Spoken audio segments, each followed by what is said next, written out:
سب کچھ کھونے کے بعد بھی اگر آپ کے اندر حوصلہ باقی ہے تو سمجھ لیجئے کہ ابھی آپ نے کچھ نہیں کھویا۔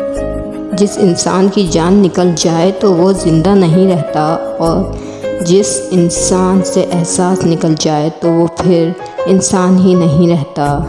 مجھے اس شخص پر تعجب ہوتا ہے جو روز دیکھتا ہے کہ اس کی سانس اور عمر کم ہو رہی ہے اور وہ موت کے لیے تیاری نہیں کرتا۔ یہ تو میرے رب کی رحمت ہے، ورنہ انسان کسی حال میں خوش نہیں۔ شیخ سعدی فرماتے ہیں، صبر رکھو، ہر چیز آسان ہونے سے پہلے مشکل ہوتی ہے۔ انسان سب کچھ بھول سکتا ہے سوائے ان لمحوں کے جب اسے اپنوں کی ضرورت تھی اور وہ موجود نہیں تھے۔ سب کچھ میسر ہوتا ہے لیکن شکر نہیں ہوتا، بغیر مانگے بھی ملتا ہے لیکن توکل نہیں ہوتا، مشکل آسان ہو جاتی ہے لیکن صبر نہیں ہوتا، قرآن و سنت کا علم ہے لیکن عمل نہیں ہوتا، آخرت پر ایمان ہے لیکن خوف نہیں ہوتا۔ یقین، دونوں صورتیں یقین کی ہیں۔ کوئی اللہ پاک کے لیے سب چھوڑ دیتا ہے، کوئی اللہ پاک پر ہی سب چھوڑ دیتا ہے۔ نماز کب کام آئے گی؟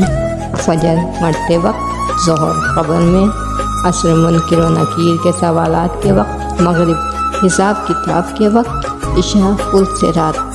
فیکن فیکن مومن کی زندگی میں کاش نہیں ہوتا، صرف کن فیکن پر یقین ہوتا ہے۔ کامیابی، اس رنگ برنگی دنیا میں خود کو اللہ پاک کے رنگ میں ڈھال لینا ہی اصل کامیابی ہے۔ جینے کا ہنر ہم کو قرآن سکھاتا ہے، حیوان کو بھی یہ تو انسان بناتا ہے۔ جب درد بڑھنے لگے یا کچھ بھی سمجھ میں نہ آئے تو اپنے رب کی طرف چلے جاؤ، کیونکہ دلوں کا سکون اس کی یاد میں ہے۔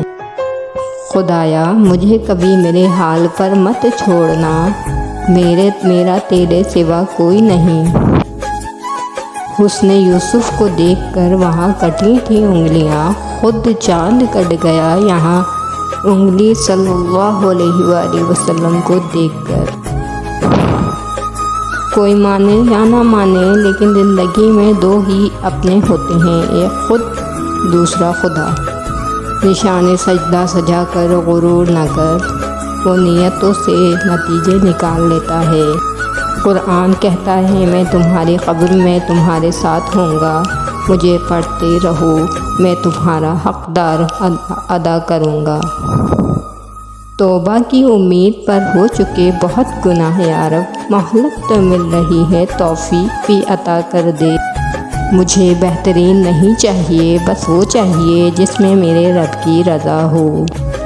لوگ اچھا پڑھنے اور اچھا لکھنے والے کو قابل انسان سمجھتے ہیں، جبکہ حقیقت میں قابل وہ ہے جو اچھا سوچے اور اچھا بولے۔ بہترین آنکھ وہ ہے جس سے انسان اپنے اندر جھانک سکے۔